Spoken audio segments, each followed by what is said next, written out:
February 12th, and this is House Healthcare. We're starting off our morning today, the Creative Aging Initiative, which is in the building today. We've invited them in and to hear about all their good work and what they do for the people of Vermont. So I'm going to invite Troy up first. Troy, pick. Good morning. This is my slide here. Yes. Thanks for joining us this morning. Thank you. Excited to have you. Yeah, I appreciate the opportunity. And you're welcome to get started. Yeah, my name is Troy Hickman. I am with the Vermont Arts Council. And also supporting us today on Zoom is Ashley Storrow and Susan Still from Main Street Arts to talk a little bit about their programming. I'm here today as part of the Vermont Creative Network Creative Sector Day. Vermont's creative sector that includes businesses, nonprofits, people whose work is rooted in creativity. It's a big driver of our economy. In 2022, arts and culture was nearly $1.2 billion industry in Vermont, and our work strengthens our communities, as you'll see, brings people together and builds our economy. So I'm here to talk about our creative aging work, to lift up the role of the arts in promoting health, wellness, and social engagement, and to introduce you to some great work at Main Street Arts. So we began our creative aging work with national partners about 4 years ago. And we were very super excited to lift up and contribute to Age Strong, which is the state plan on aging, of course. And as you know, in the Older Vermonters Act, social connection engagement is one of those principles. And the Age Strong plan has identified the role of the arts as one means to increase accessible opportunities for connection and engagement. So I'll also note that in the recent year one report on Age Strong and the year one highlights report published in January, it mentions our grant programming as well as our training for teaching artists. So over the past 4 years, we've supported grants to community organizations such as senior centers, meal providers, adult days, community centers, libraries, arts organizations, and other service providers. So 20 organizations is about $200,000 over that period of time. And we've trained 40 teaching artists with national partners to go out into the community and do creative aging work. And so we have a roster of teaching artists that's available on our website. Some of our grant participants use those artists, but some just use folks that are embedded in their communities and have experience and employees to do that work. So a few examples. We're funding some work at the at the Winooski Senior Center with the Heritage Winooski Meal Museum, some work in St. Johnsbury with the Quahog Dance Theater. And I will say at the Mill Museum and Winooski Senior Center, they're working with any participants that come into the senior center, but also within the Nepali American community and the older adults in that community stuff.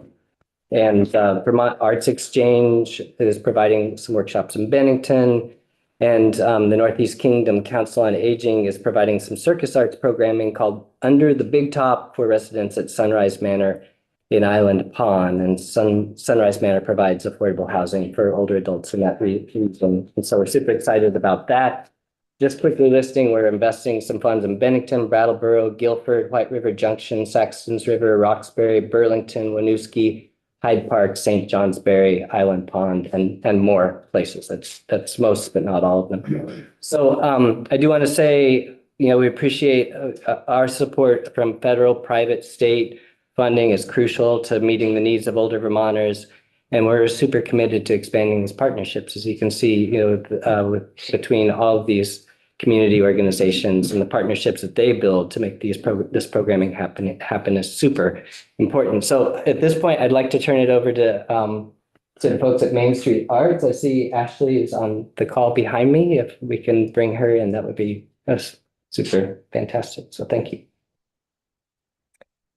Hi, folks. Hello, my name's Ashley Storrow at Main Street Arts.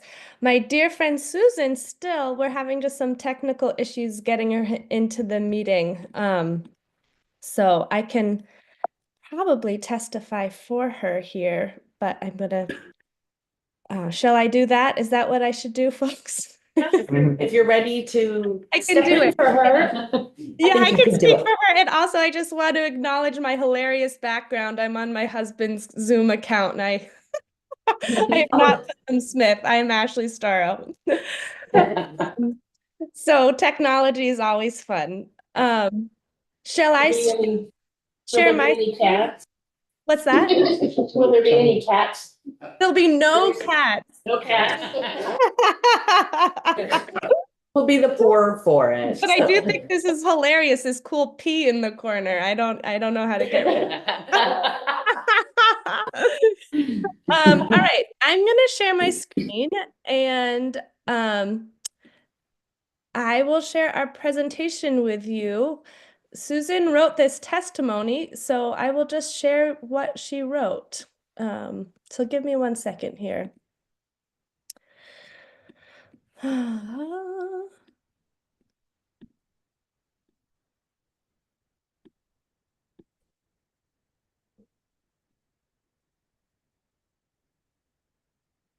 All right.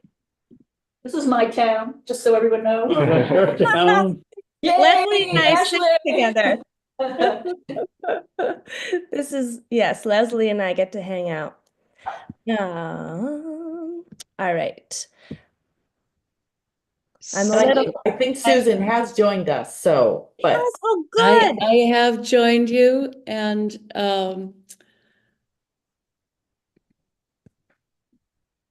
Hi, Susan. hello. Hello, and I am going to share my screen. Okay, I will unshare. Hello, hello, Hi. everybody. Sorry for the whatever technical stuff that was. So, hi, I'm going to go ahead and I'm trying to share my screen. Are you seeing? Not yet. Okay. It's on our website, no?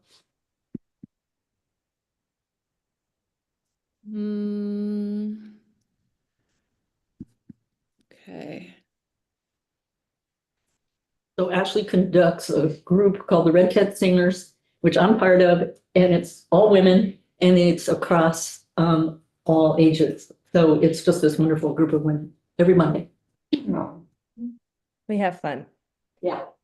Oh, Okay, can you see this now? Yes. Great.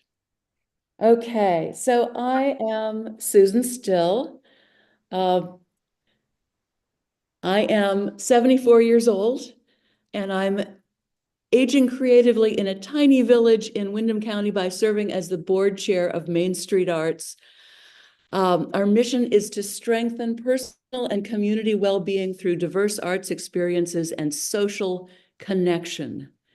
My own well-being has been strengthened by interacting with Main Street Arts participants and building relationships with our many partner organizations.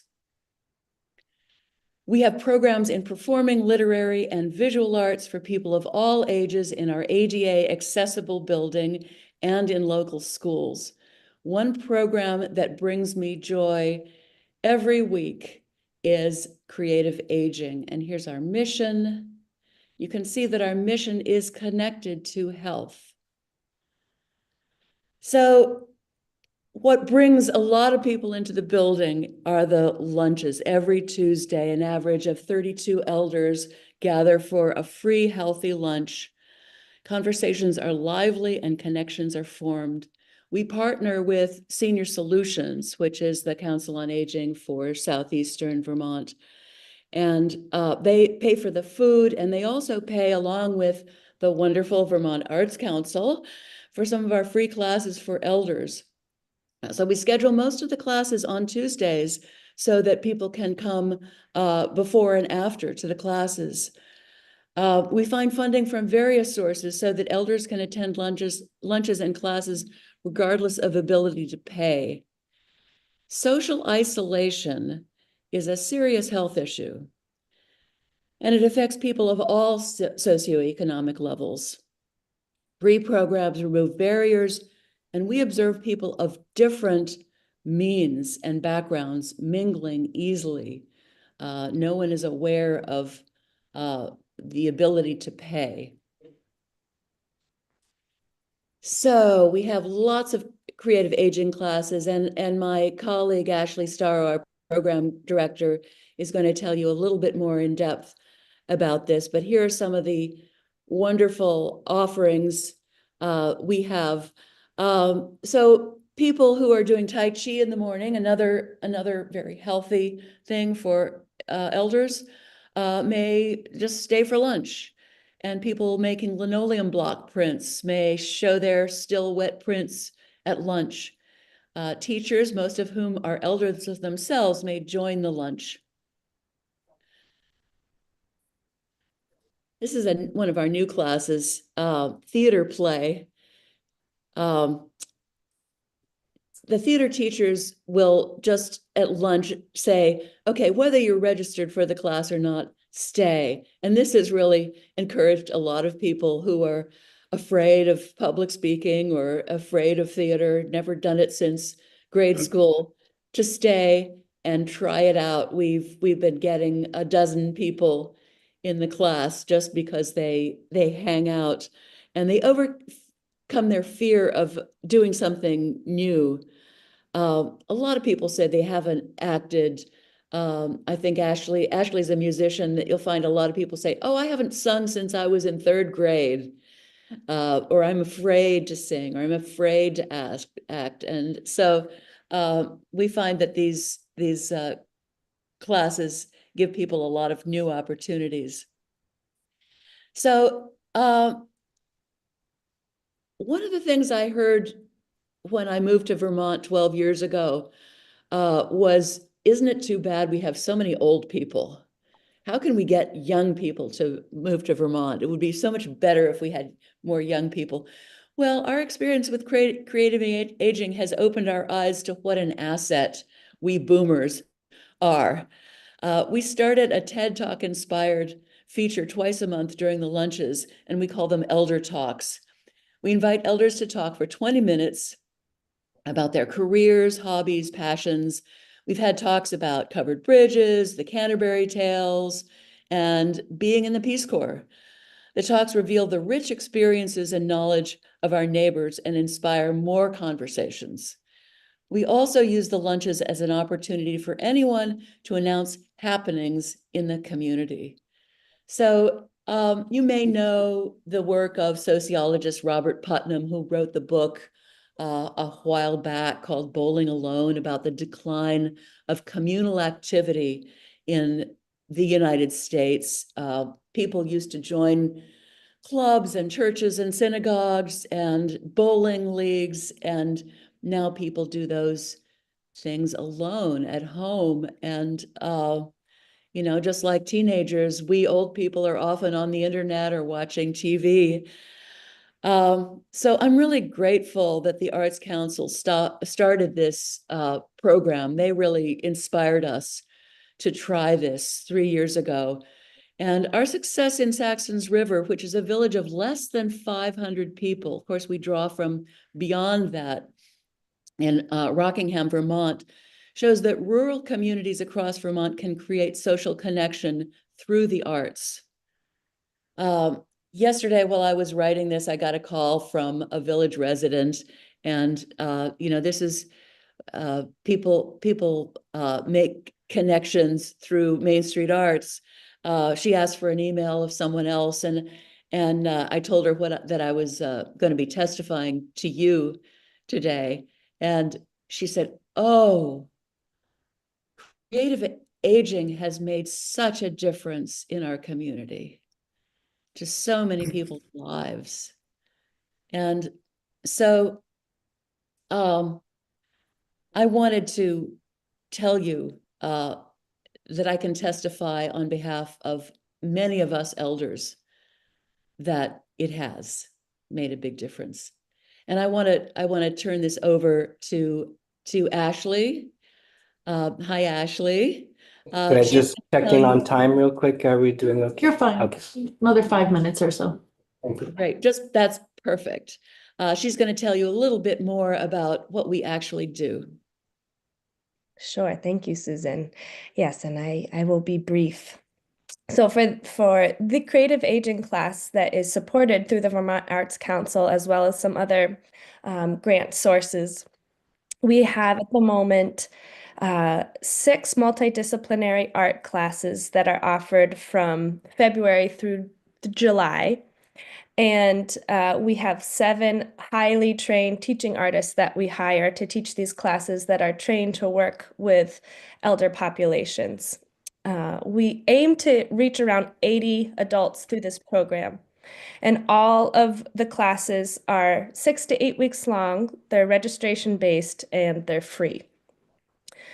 And when we pick these classes, we try to prioritize things that are skill-based activities that have some sort of therapeutic result. So they're not only working on a skill, but also giving some, social emotional connection. And something that we want people to be able to continue with and are empowered by to continue doing after the class. So we have learning to draw, singing in groups, theater, bookmaking. We also do some of these classes in partnership with other organizations, such as the Cyanotype class happens at the Bellows Falls Senior Center. So all of this, we're really trying to ensure that elders are gaining confidence to be creative while making social connections.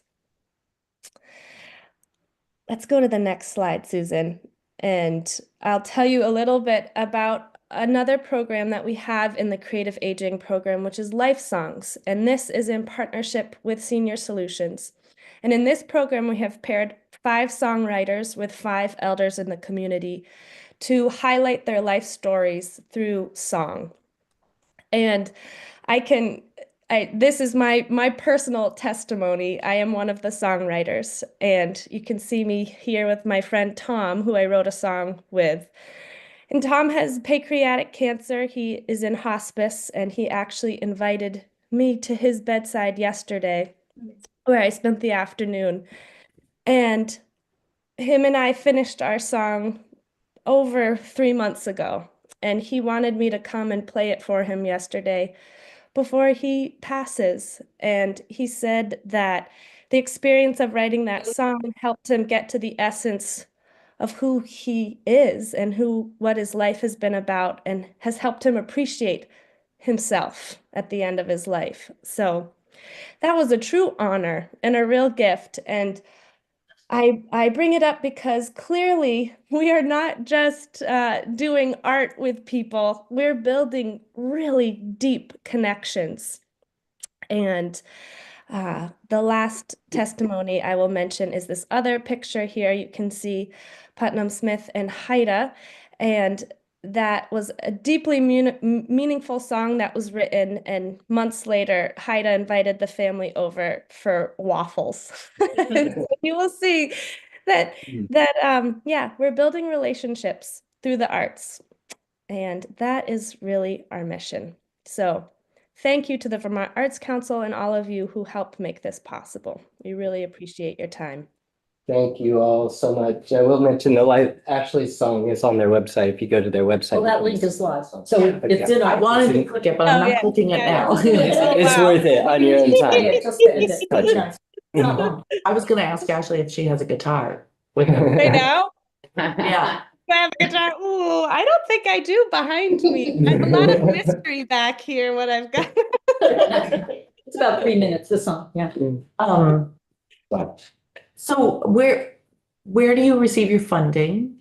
Yeah, so it's a mix of National Endowment for the Arts funds matched by state funding. We've also have some private money that comes in, and we've received a grant from the Mickelson Foundation with support from the National Assembly of State Arts Agencies, which has really gotten us started with this work and has just given us a big lift to get started. So we budget for our grant program and for our teaching arts training annually out of our just general fund. Mari. A lot of people volunteer their time. So it's a mix. I would say there's some volunteering, especially and as you see in this program, there's volunteers probably all throughout. Our focus on part of this grant is to bring in teaching artists and to pay them for their time. Yeah. But that said, there are some of these programs that just have people that are super excited to be a part of this program, and they have, they're teaching ours, so they can lead the work, and they just do it because they love it. Yeah.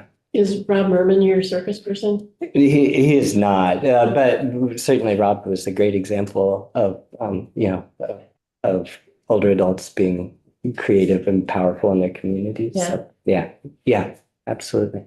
So we're in the card room today, and we'll also be in the Cedar Creek room at 3:30 with a circus performance from Circus Smirkus. So we'll be around today, and feel free to check in. I really appreciate your time. Thank you. Yeah, thank you for coming in. Thank you for the wonderful work you do. Thank you.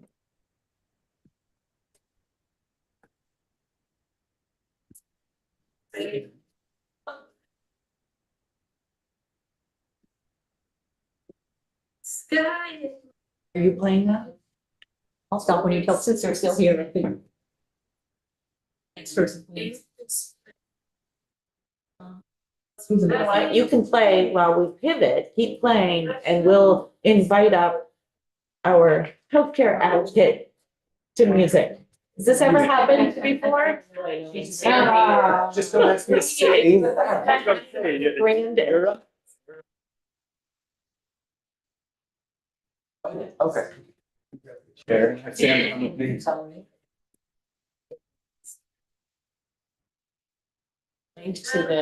To Mike's dad. Oh, We refresh the page and.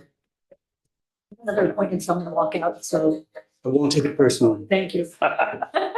You can, but he can't. oh, Mike's link's working now. Okay, you just have to refresh your page. Yeah.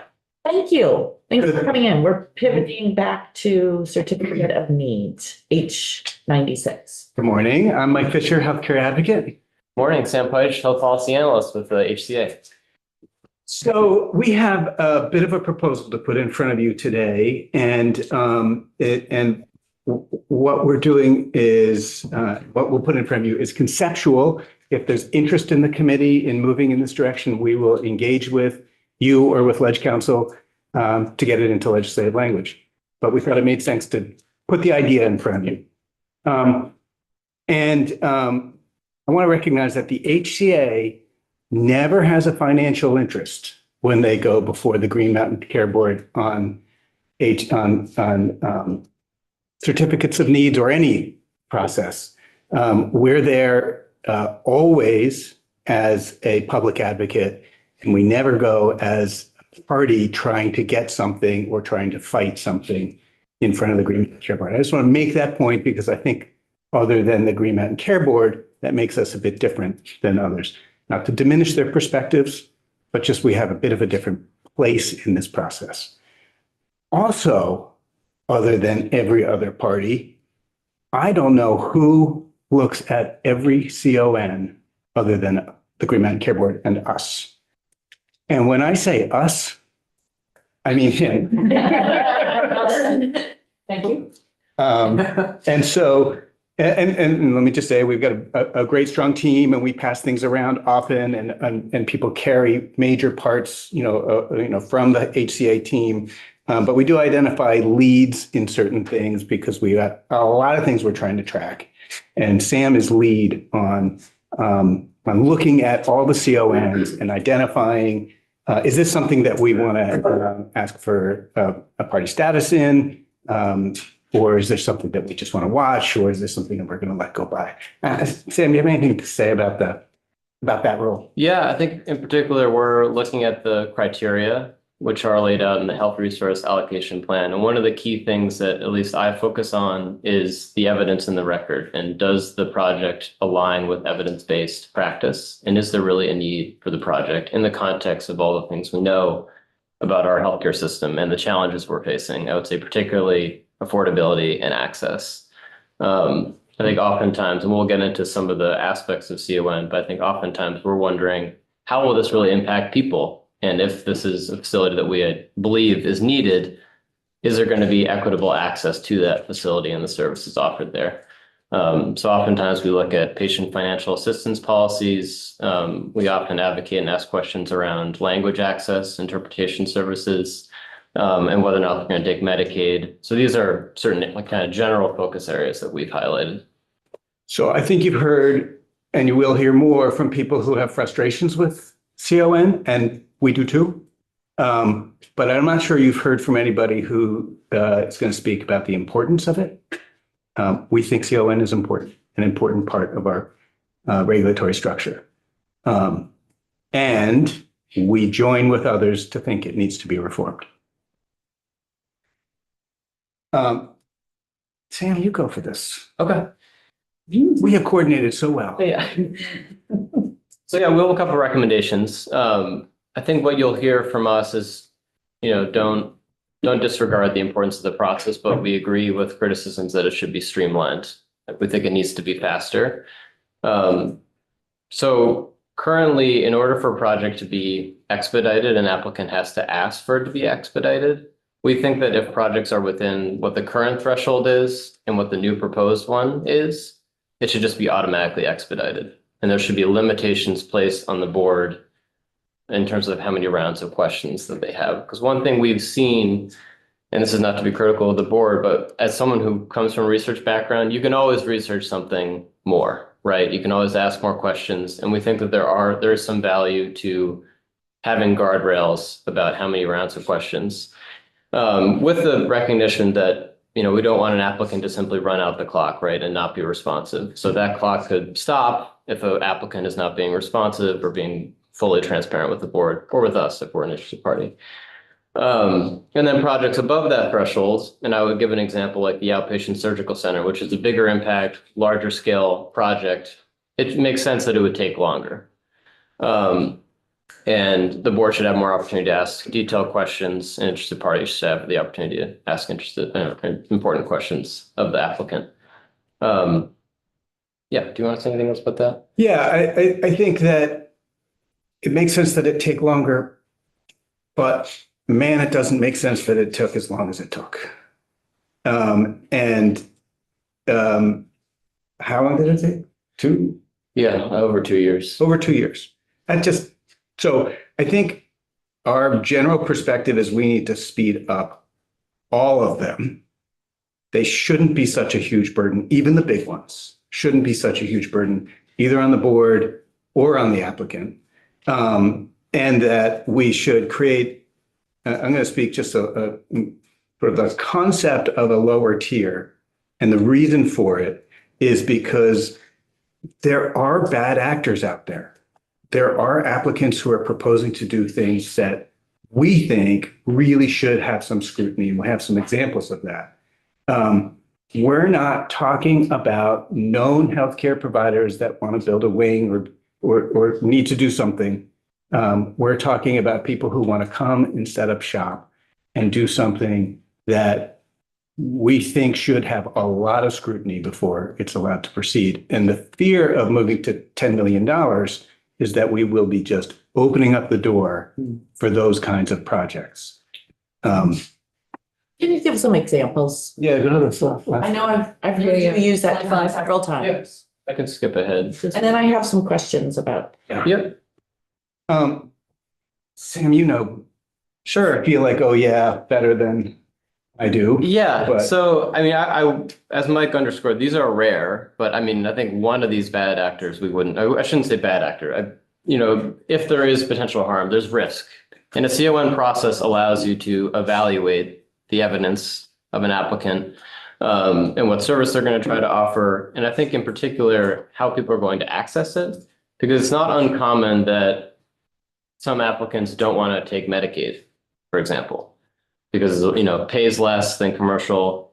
QX, this Feel Like Oh Yeah application, which was denied a request for exemption after we requested a letter of intent, and we got involved and we were kind of curious to learn more. They were basically like, we're withdrawing, and they looked for an exemption, and that was denied. So the CON criteria that lay out all the different evidence pieces, like those are a good check for applicants. And I think and one thing I'll add at the end, it's usually pretty obvious quite early on.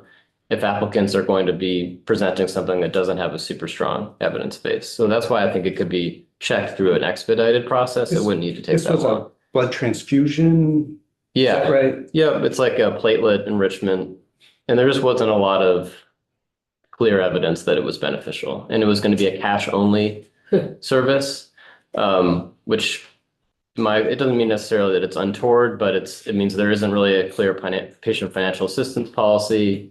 It's unclear who would access it.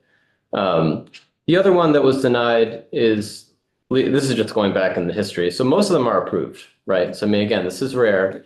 There was an eating disorder program. This was before my time at the Healthcare Advocates Office, but the board concluded, in light of concerns and the lack of convincing evidence, they asked them a lot of different questions. They said, we cannot conclude that the project proposed will result in improved health or access to healthcare for Vermonters. If the bill passes as is, both these projects fell beneath the threshold, so they wouldn't have been reviewed at all. So both these projects would essentially be online, even though they were both found to have kind of a dubious evidence base. It might have caused potential harm. And so let me just frame this tier one again. We laid out sort of a concept of a tier one, a very light check-in for projects that are between the current threshold and the proposed new threshold. But we would be happy to work with the committee to get that right so that it doesn't feel burdensome for the applicants who are going to be, in this space, the known entities. Yep. Finding the right place of having a check-in to be able to stop the kinds of practices we don't think belong here in Vermont, and have it be smooth enough and easy enough for our known providers is going to be, and recognizing there might need to be some massaging in that space.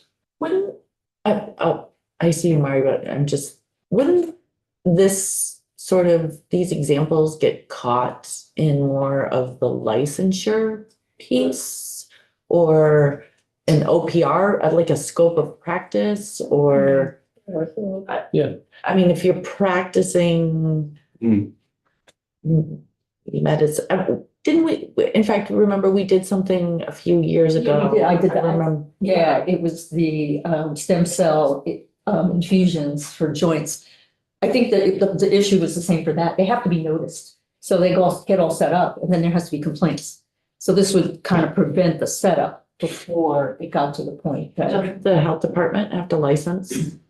I don't think so. I don't know. I don't think so. Not with the stem cell process. All right, did you have a question? Yeah, it's along those lines, but more in the inside of the mechanics of the certificate of need process. If you could go into that a little bit, how interested party, who gets in current statute or in this new bill, who gets invited or who's allowed to give what information and what is kept on the record so what are the different ways that stakeholders like OPR and other get involved? I'm not aware of OPRs. So we have a special statutory role. So we're a bit separate. We get to participate in anything that we have an interest in participating. The HCA does. Not even as interested parties, like the most robust way of engaging with the C1 process. Is that true? Yes, and there's also amicus. I'm going to butcher the pronunciation, curious status, which is you can submit briefs to the board. There's a hearing going on today. SCMC is having a CON hearing. So yes, I mean, we also we don't always request to be an interested party. We really only request interest if we want to track. I mean, there's certain projects that are like, replacing a linear accelerator. I don't think, typically we don't weigh in on that. I would say 5% of the projects we weigh in on. We review everything, but in terms of participating in the process and being an interested party, you have to request to be an interested party. And there's a standard that the board uses. They don't always grant interested party status, which I'm sure you're familiar with. And one of the main standards is it has to materially impact that party. So just to use the SCMC hearing as an example, the retreat is an interested party in that. Because if that project comes online, it will potentially impact them. And, you know, DRVT, Disability Rights Vermont, was given amicus status, so slightly different. So they submitted a brief to the board, they're presenting to the board. And the one that I'm very familiar with is when Fletcher Allen was looking at selling the dialysis clinics to Fresenius. Yeah. And our nurses union was granted interested party status because it would very much impact Right. the staff. And much more recent than that, the recent UVM Ambulatory Surgical Center had the nurses union as a, Interested party. Yeah. And also several hospitals as well, in the nearby area. so go back to slide one for a second. We present this as a package, speed up all of them. It is interesting to me that you haven't heard yet from anybody, wow, this takes too long for even the ones that we think should get a certificate of need review, a full certificate of need review. We present this as a bit of a package, but I guess I'll say, yeah. In number two, it does make sense to me if we're looking at the certificate of need process. In an interesting way, the bill that's on your wall goes too far and doesn't go far enough. Changing the threshold alone, in our opinion, isn't enough. That there does need to be some check on the amount of time that it takes for this process. So I had a couple of questions about this slide. So first of all, tier one, I'm thinking to myself, first of all, one of the things I think that is stifling projects coming in is just simply the application. So this doesn't solve that. It still makes them, it requires them to go through an application process. My other thought is, just like in our committee here, one round of questions usually leads to more questions. So, you know, there's the thought of, okay, you're limited to one round of questions. What if the answer to the first round leads you to say, wait, we need to dig deeper into that? So, and then the tier two, I'm also thinking, would things be, for projects above the threshold, if there was such a condensed time limit and limited to 2 rounds of questions, wouldn't that just sort of lead to, well, let's just approve it because we don't have time? We're running out of time, so. So one thing I should have mentioned is this doesn't preclude the board from having a hearing where, you know, folks are on the record and you get a lot more information from applicants. So by rounds of questions, really, I should be more clear. This is like written pre-hearing questions. So these are like clarifications before an applicant would speak to the board and receive questions. Like we ask questions oftentimes in hearings.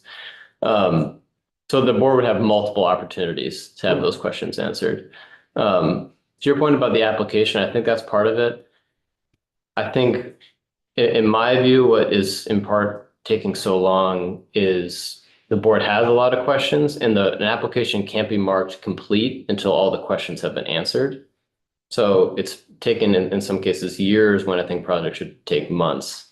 And just add a different frame about the impact of the application process and approval process taking so long is it costs a lot.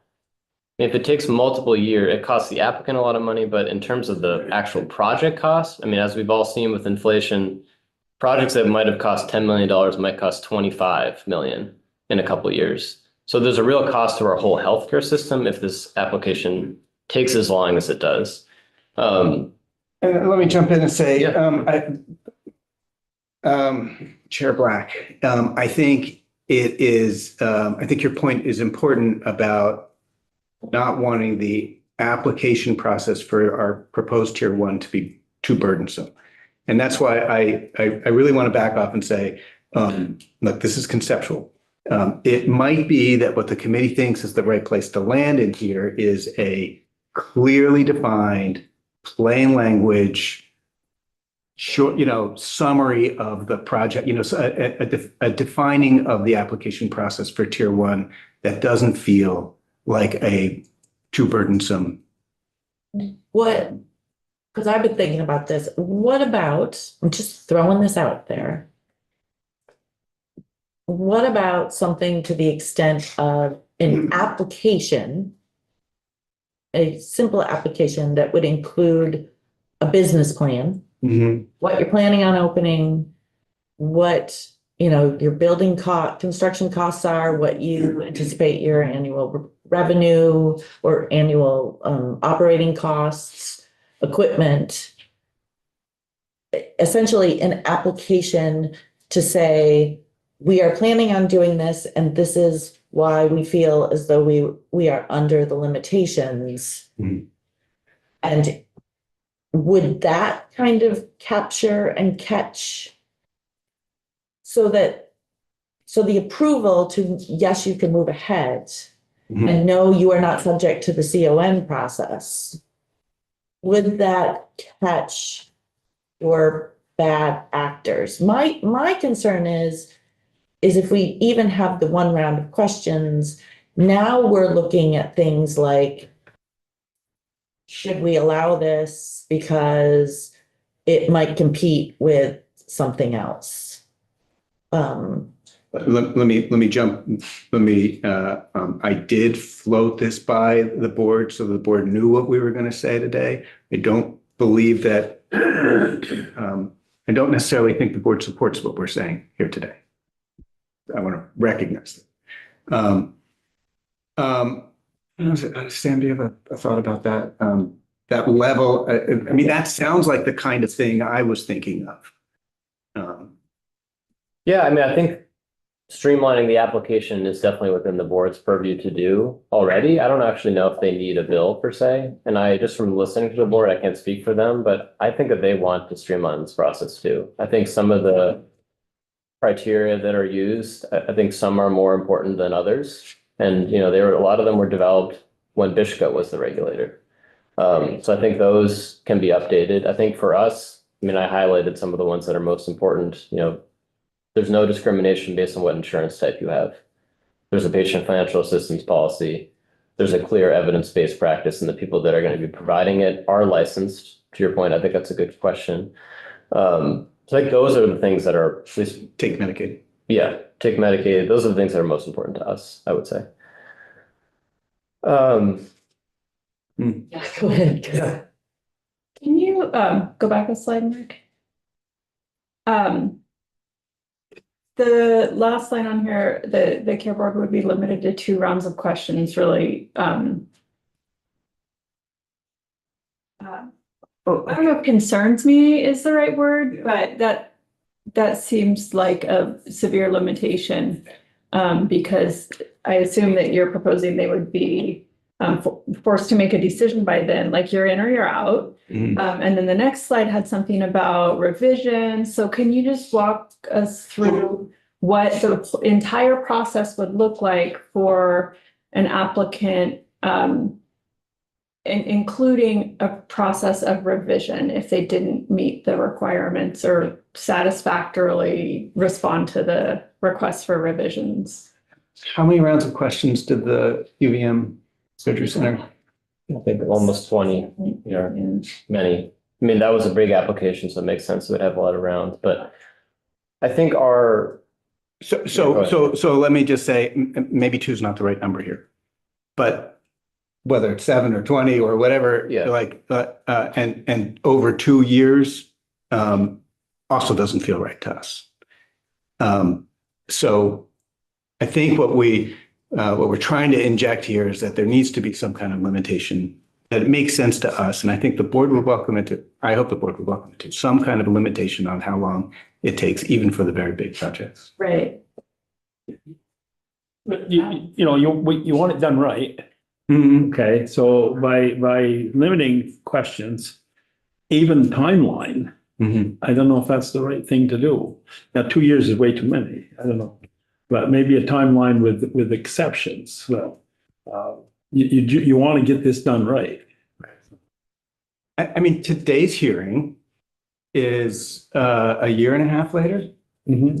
But, yeah. And, you know, and by the way, this is a publicly, you know, Yeah, or state awarded project, the Southern Vermont adolescent invitation. Yeah. and, you know, the dynamics that were in play when the application was first filed and when the policymakers made the decision to move forward are different than the dynamics are today. I- Can the care board just say no at this point? It's hard. Be hard to say no. Yeah, no, it's a And- difficult thing for a lot of people, Yeah. but is there anything legally restricting Yeah, they could. from just simply responding no and stopping the cycle of questions, which they're approaching Yeah. 10, right? Something like that.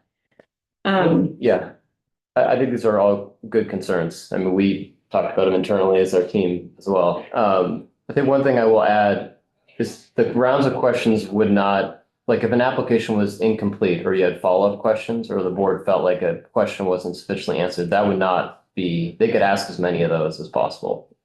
So they would still have a lot of latitude in that area. We're really referring to like, maybe the timeline would be helpful. So there's an applicant files for intent, like jurisdictional intent, which is basically a fancy way of saying like, do you think we need a CON? And if the board says yes, then they have to submit an application. And then there's a whole lot of back and forth completing that application where the board can ask questions. That's not what we're referring to here.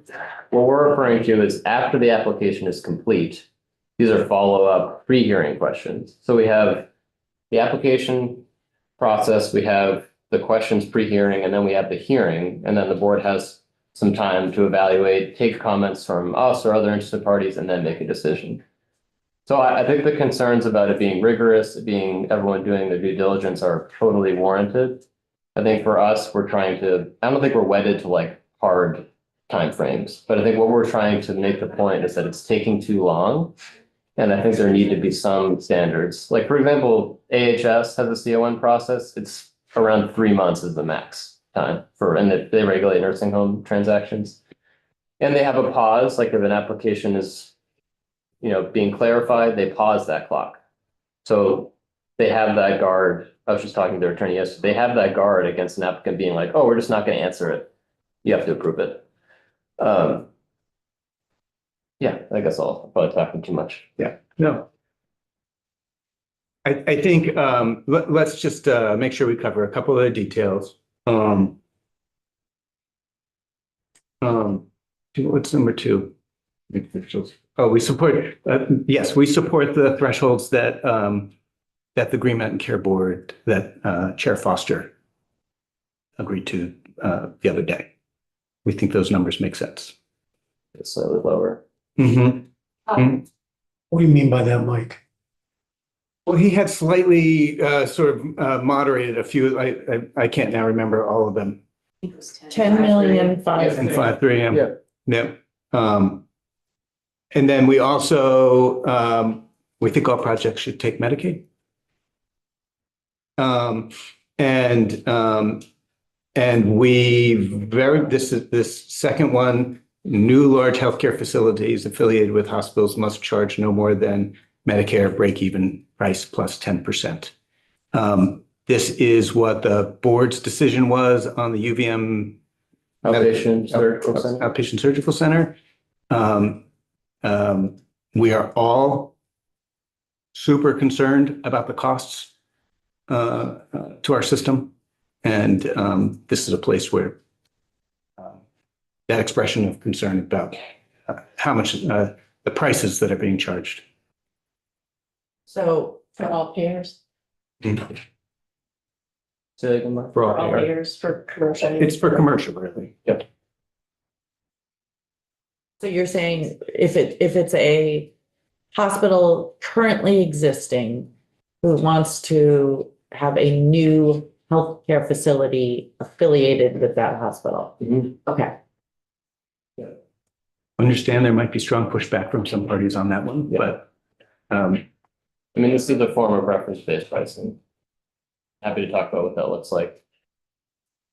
More detail. That's helpful, but. Do you support the board's recommendations for the exemptions? They had two that are from S10 plus. some of them. We support the exemption for the ground ambulance. We support the exemption for the depreciated equipment. We may be the only ones that don't support the exemption on the government, how's it phrased? State approved. State approved. I think you heard from, in your testimony yesterday about safety equipment. That there was an expression, protective equipment for to keep healthcare workers safe. You heard somebody say this should be exempt from CON. I think the birthing centers, you heard somebody say, we think this should be exempt from CON. We support making the system, making the process faster and easier. We don't support broad exemptions from parties who want to participate. And on the public projects, Chair likes to make fun of me about mistakes that were made when I sat at the other end of the table. I don't make fun of you. I just like to point them out. We make mistakes at tables like this. And having a robust review of those decisions and how they actually fit in the landscape of healthcare continues to make sense to us. Even though I understand that it is tremendously difficult for the board at this juncture to say no to a project that was, publicly approved. We may be the only ones that have that position, so. Sam, you mentioned something that in the CON process, Yep. as currently configured, you were talking about jurisdictional. Yeah, So right now, I think that's in my mind, sort of what I was thinking about is a tier 1 is not necessarily a CON, it's an application for an exemption from CON. Is that what this jurisdictional process is currently? really, I think of the jurisdictional process is it's the board lawyers determining like, does this really need to go through CON or is it better, or is it actually more appropriately regulated through OPR or some other entity? And I can give you some examples where that was a decision that was reached. There was no jurisdictional intent. I can think of Divided Sky being one, which was a mental health substance abuse rehab center in Ludlow. So With reference to the fish song. right. Yeah, that's nice. To the what? Did you say? Reference to the. Fish song. Oh my God. Took me a minute. Yeah, so you're asking about the specific exemptions from that. I mean, I think if folks believe they might qualify through a CON, like those jurisdictional determinations are done quite quickly. Like, I don't think that's a problem with the process. And that's a legal standard. I'm not a lawyer. I think they do a really good job with that. I think in my mind, though, that I was thinking as sort of a tier 1 would be an application to say, I don't think I need an application. Here's my plan. And what you're saying is that sort of already exists. That's a jurisdictional Yeah. process. And they've done so many of them that they're very good. They're very quick. And it's a very clear standard to follow. I can give you more details about what that standard is. So could we do something around that process to ensure that the bad actors are not allowed to proceed? Potentially, I think it might be more complicated legally in terms of revising I think it'd be easier to do it this way. I think it might be more involved legally to change the statutes about how to. But I think the right answer is let's think on that. Totally, yeah. I hadn't thought about that. That's a Yeah. good question. Any other questions? I think Yeah, go ahead. Not question, but comments. I think, I don't know, as we think of bad actors, I'm thinking more of questioning what are our standards instead of thinking of bad actors, because I think, you know, people come in and I don't think maybe their intentions are bad, maybe they just have different standards of what they consider care to be, right? Like, You know what? Thank you. Let me try and withdraw that phrase. Bad actors is not the right phrase. I think it is people who would like to do types of healthcare that need a good review in order to exist in Vermont. yeah, and I just think around this conversation, helping to educate us on, and for us to be part of the conversation that really establishes and defines clearly what our standard of care is and supports the care board and your office in enforcing that. Are we making moral judgments? Well, there's a public good standard. That's one of the criteria, which is a pretty squishy standard, right? My conception of what constitutes the public good might be different from yours. I think that a lot of the criteria do have those. What I lean on, and Rep. Cordes, you mentioned this the other day, evidence-based practice. I think that's really critical, and that's probably the strongest, I would argue. I mean, they're all important, but that's a particularly important criterion of evaluation. And that was a concern, just speaking for myself, when I reviewed the Feel Like OEI application, is I was worried about exploitative practices with that, both in terms of how expensive it was. There's a class action lawsuit against the company that was franchising the clinic. I think I would guess that most of us would have worries, maybe wouldn't make a determination that it wasn't in public good, but would have concerns. And I think without a CON process, like if the thresholds were raised, that project just could have opened and we wouldn't really know what they were doing. So that's the concern that I have. And I agree that it's rare. So, and I also think that it was really obvious to identify that. Like it was really clear. It didn't take me, candidly, a whole lot of time. Not that I'm like a great researcher or anything, but it was very clear that there were concerns, and those would come to light through a CON process. And I think that's really why CON was created, quite frankly, is to try to incent the type of investments that we want to make, primary care, for example, while establishing consumer protections for practices that might be dangerous to people, unintentionally or otherwise. So let me just point out number 4 here. It's not uncommon for the board to have conditions in granting a CON, and those conditions are not permanent. And we think they should be.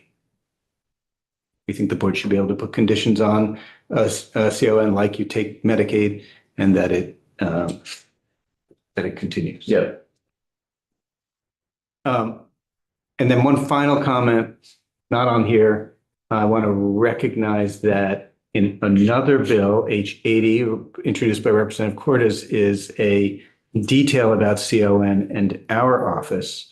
We have bumped into, we have a broad ability to look at confidential materials. We look at confidential materials as a part of insurance rate review and hospital budget process and certificate of need and other, and have a tried and true process of maintaining that confidentiality. We have bumped into some difficulty in getting access to confidential materials in the certificate of need statute. And so in H80 is a detail about tying that up, about sort of affirming our right to confidential materials. Just wanted to mention that there's I'm just wondering if your authority for that is in the same section of statute as this bill. I mean, is it something that possibly once we hear about it, we could maybe put it into this? It is certainly germane. It is about the certificate of need process. I'm sorry, go ahead, Mara. Yeah, real quick, rec number 4. Does Green Mountain Care Board currently have the authority to require continuation of conditions like price caps, accepting Medicaid? Or it just needs to be more clearly spelled out? I defer, you should ask the board, I would say, but when I've spoken with them, my view is that it expires after the final implementation report. Now, there's wiggle room. I mean, you theoretically could keep asking for more implementation reports, right, ad infinitum. I don't think that that's really a good strategy. And I think oftentimes where our comments and recommendations to the board are about imposing conditions. I can't think of a time where we, maybe before me, we said we should deny, the board should deny, but oftentimes we're making recommendations to tweak an application. And at least in comments that I've worked on, one of the main things has been Medicaid. You have to take Medicaid. You know, it's hard for me to see the state like a project aligning with our reform goals and equity goals if you're not taking Medicaid.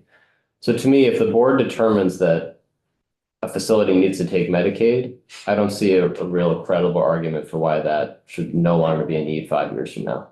And to be clear, I'm not Yeah, no, I know. saying we should return to status quo for this item, but just trying to understand the dynamics and why it would be important to have this Yeah, codified. yeah. What if a facility, a new facility wants to come in and it's all self-pay? I mean, I'm thinking, what if you wanted to spend $11 million and open a state-of-the-art plastic surgery surgical center? I mean, obviously, they're not going to take Medicaid because they're not going to pay for your facelift or whatever wonderful things they're going to do there. Sorry, I was editorializing. So that would, I mean, we would not be able to, they would have to go through a CON process. And obviously they can't charge more than Medicare charges because Medicare doesn't cover that and Medicaid doesn't cover it. It's all self-pay. So how do you get around that? Not sure we do. I mean, I think our proposal would be that, I think what we've written here is that we're not supportive of Yeah.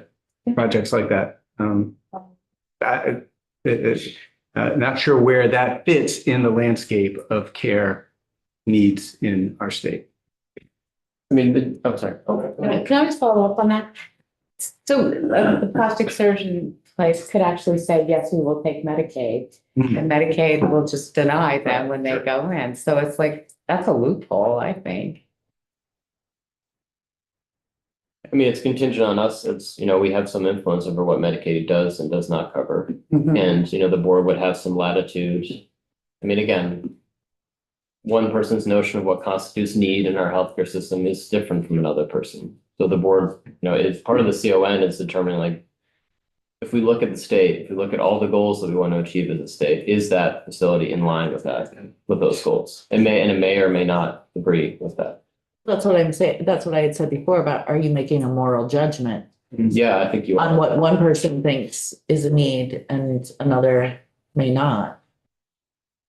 I'll just say as a high level, yes, moral or value statement, don't want to set up multiple tiers of healthcare in our state. I want a healthcare system that is designed and designed to meet the needs of Vermonters independent of what kind of payer they have. And I think taking Medicaid is sort of a basic in that. I think you can make, there can be a moral aspect to these decisions or principled aspects to these decisions, but still with as much good evidence as we can. So I don't think it would be purely moral or principled. And let's just recognize that we've got lots and lots of great providers in our community that are not taking Medicaid and providing important care.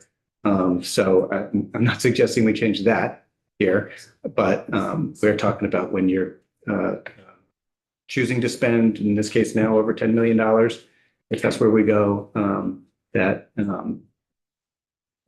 the public support for those projects would be for a component of our healthcare system that's designed to meet the needs of all the people in the community.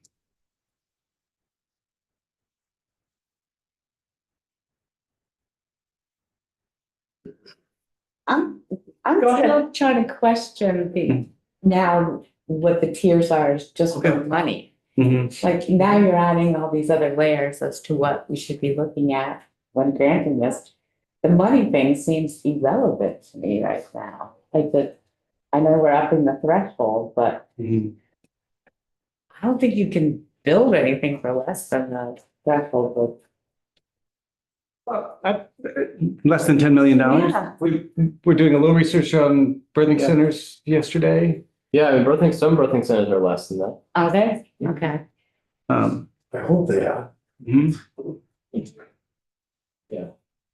But it just seems like the monetary threshold seems irrelevant at this And point. I think Chair Foster spent a little time talking about projects that would, I think he testified the other day that many CONs would fall below the new threshold. Okay. I think particularly for equipment. Equipment, yeah. Yeah, I think EMR is really one of them, or like a brand new state of the art. Like I think you mentioned the Da Vinci robot surgery. Right. I love that one.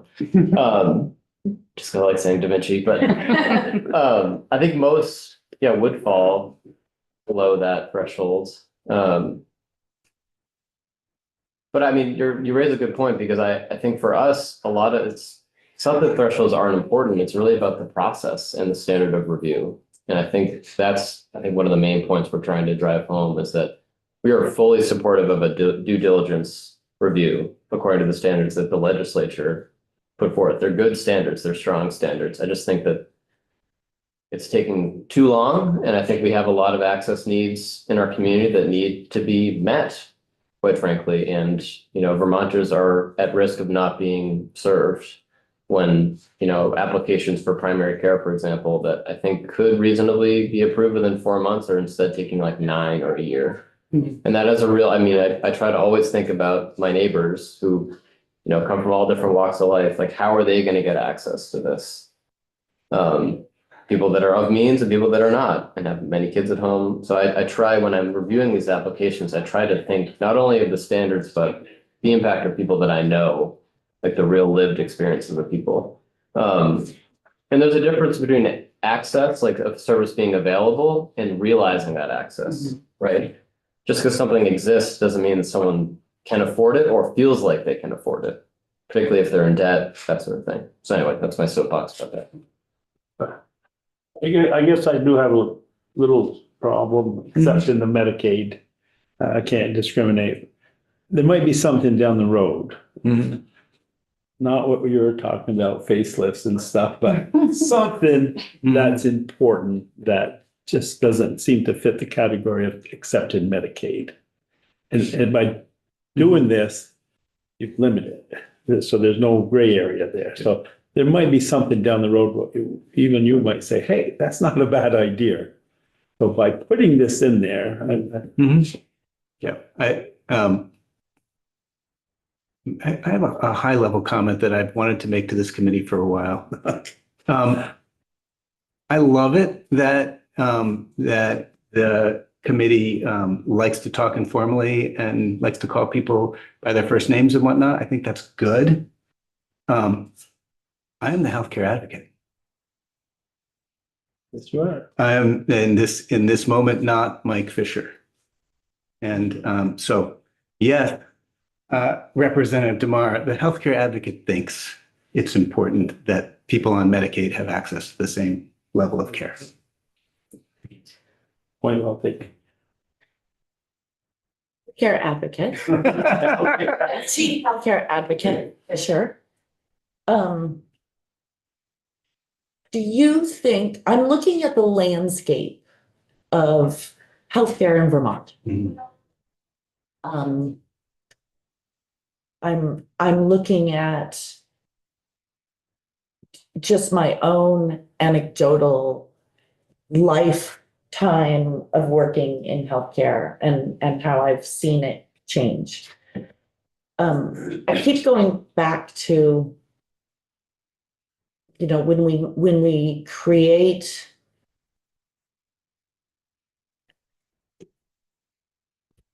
I want to say barriers, when we create requirements that certain healthcare things have to exemplify, what we believe we should have.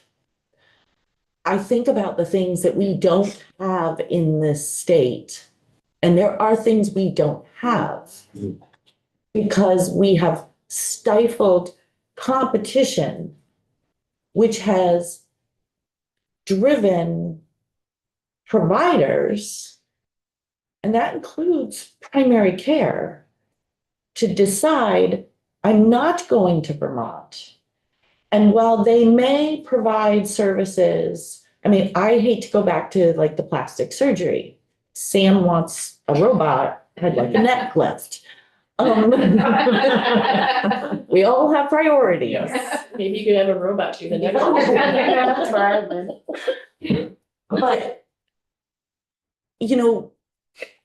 I can think of, on one hand, the number of plastic surgeons that we have in this state who may have a practice that is cosmetic and are unable to thrive in the state of Vermont because of that.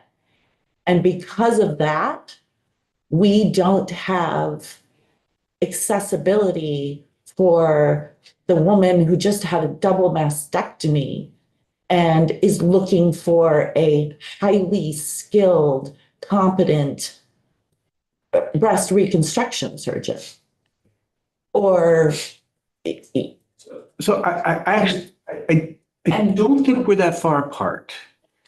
I think that what we've tried to come to the table with is trying to make this system work better and more efficiently and smoother so that applicants can get through it in a timely process, supporting increasing on the thresholds. So I'm not disagreeing with you. Finding that right balance between improving the process for applicants and also doing our due diligence and making sure that we're reviewing them appropriately is a balancing. And does our proposal fall exactly right in that balancing point for each of you? That's the discussion that you guys have to have. We merely wanted to put some other ideas on the table as points that we think should be considered as you look at the bill, look at the effort to change our COA process. some great proposals in there. Anything we're missing? All right, any other questions for our healthcare advocate and You'll never call policy my first analyst? name.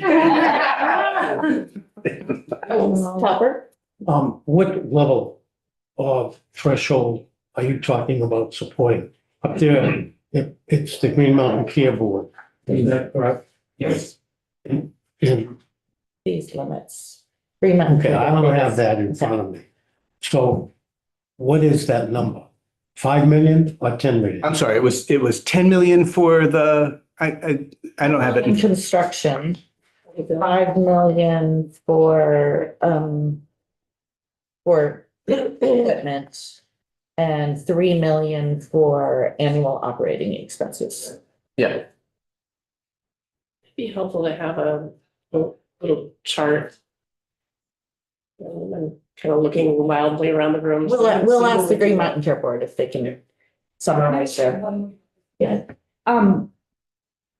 In the process prior to this, re-looking at it, were places like interested parties able to build up the process by asking the numerous rounds of questions? I'm thinking specifically at the Green Mountain Care Surgical, that probably wasn't welcomed by some professionals in this community. Are they able to hold up this process? I don't think it's the interested parties that take a lot of time. yeah, I mean, I think I would say it's a small part. Okay. I mean, I think of an interested party, I mean, again, I can't speak for the board, but if an interested party has a number of questions and concerns, what I've seen the board, just my evaluation of the board's behavior is they consider those comments, which is good that they consider those comments. I haven't done an analysis of I would guess that applications that have interested parties do take longer. But in my view, like the most recent experience, it's mostly been the board asking a lot of questions. I mean, it sounds like they're bad questions per se. I just think that there can be some calling back. And some of those questions could be asked in a hearing. They don't necessarily need to be a pre-written hearing and then several months, you know. I just think it can be a lot faster and be done. It's really kind of a project management recommendation in a lot of ways.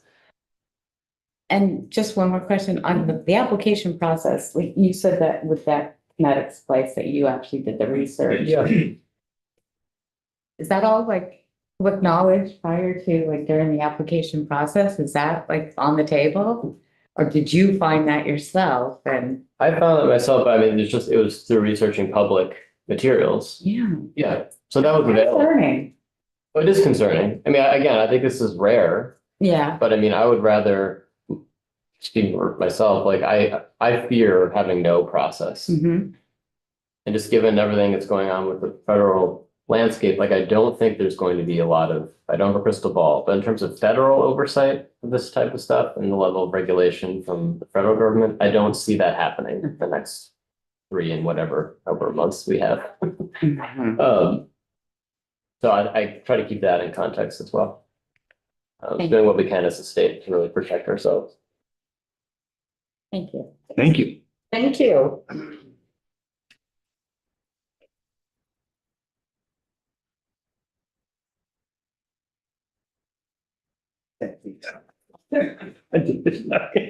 Okay, there you go. Want to come up? Oh, I'm sorry. We have next Dave Mickenberg, who's representing the Green Mountain Surgery Center. Good morning. Thanks for being here. I have a formal presentation, which I never really do, but this is, I say it's quite an experience. I started working on this issue in 2014. So it's been about 11 years that we've been in this process. So, and before I get into this, I just wanted to mention one point about conditions, and I sort of touch on it in my presentation. We talked about making conditions permanent. Conditions for projects are different. So the board has the power to impose certain conditions on certain projects that may or may not be fair to that project vis-a-vis another equally situated healthcare facility. So higher requirements for one, less for others. So I have just a bit of caution around the idea of the permanency of conditions, just something to consider as you're, and a lot of good information from the Healthcare Advocate's Office to absorb. I'm just in the process of thinking about that. But so again, my name is David Mickenberg. Thanks for having me. I'm here representing the Green Mountain Surgery Center as you consider H96. I'm an attorney. I've been working, as I said, with the Green Mountain Surgery Center since 2014 when it started as a concept. Ultimately, the Green Mountain Surgery Center became the first multi-specialty center in Vermont offering high quality, cost-effective community care. Just note as a bit of bragging point that the past year GMSC was named to Newsweek's best ambulatory surgery centers for the second consecutive year, ranking 5th in the entire Northeast. Today, I've been asked to address two things. One, our opinion on H96, the bill that you're considering, and two, to provide some historical context on what the Green Mountain Surgery Center went through in its CON process. So I'll just address the first question. We strongly support H96. We think that high quality, affordable, community-based care is a good thing for Vermonters and our healthcare system. We believe the oft-quoted statement that healthcare should be the right care at the right time and in the right place. And we think the Green Mountain Surgery Center is an example of that. H96 is a step in furtherance of that principle. In terms of the specifics of the bill, something that was just raised in the previous witnesses and something the committee may want to consider is around the threshold, whether the $10 million makes sense, whether it should be higher.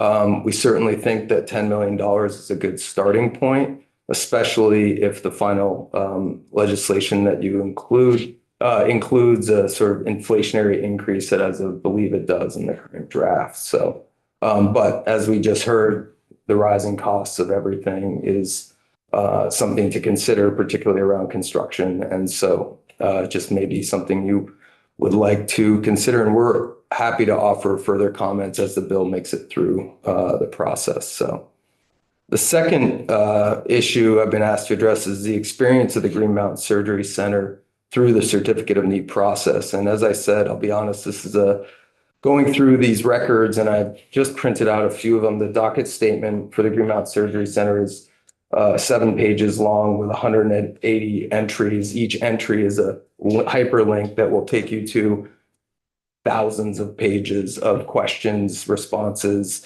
decisions, multiple decisions. So it's a bit of a professional PTSD here, as this was truly the most grueling and contentious issue I've worked on in my nearly 30 years working on these types of issues. So the process spanned multiple Green Mountain Care Board members, multiple Green Mountain Care Board chairs, multiple governors, and took place over the course of approximately 7+ years. And I just want to note that what I'm providing you is a historical perspective, and many of the individuals that were involved in making the decisions or opposing this effort are no longer involved in healthcare policy. I say that because we do appreciate that in our current moment, as we discuss H96, that we have been working collaboratively with different stakeholders, including the hospitals, to come to some type of collaborative solution to this issue. But at the time of the Green Mountain Surgery Center's inception, there was an organized opposition and a Green Mountain Care Board judicial process that allowed for years of questioning, multiple hearings, multiple intervening parties, who, by the way, did ask many rounds of questions and litigated many of those issues.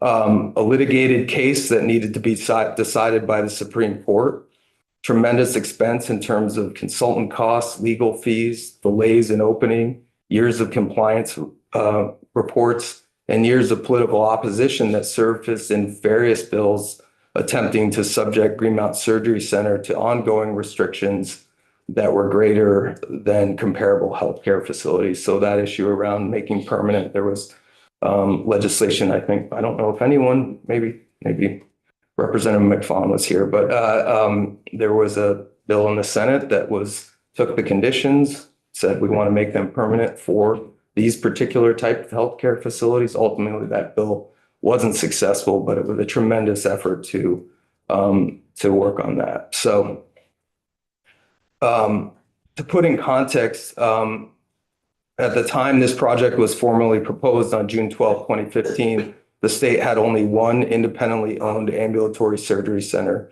And I think ambulatory surgery center is an outpatient surgery center that does surgeries in the community. And that center only did eye surgeries. So when we were coming forward, we were to be the first multi-specialty center in the state of Vermont.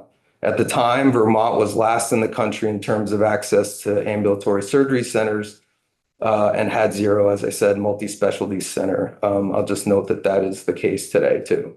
We are last in the country, 50 out of 50 states in terms of access to outpatient ambulatory surgery care. So the proposed project was to have 2 operating rooms and 3 procedure rooms and 1 exam room, relatively small.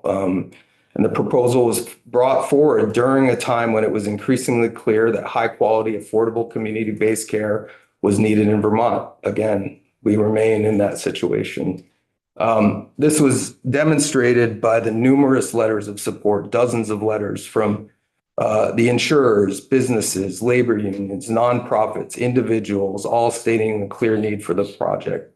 And despite the overwhelming support, and because of the process that we've been discussing today that allowed for what seemed like endless questions from the board and intervening parties, access to this type of care in the community was delayed for years. In fact, one of the, again, I don't want to relive the whole thing or relitigate it, that's for sure. One of the critical issues, the issue of certificate of need, one of the inter parties stated that, in fact, at the time, which was 2015, that the type of service being proposed by the Green Mountain Surgery Center was unnecessary until 2050, arguing that there was sufficient capacity at the time.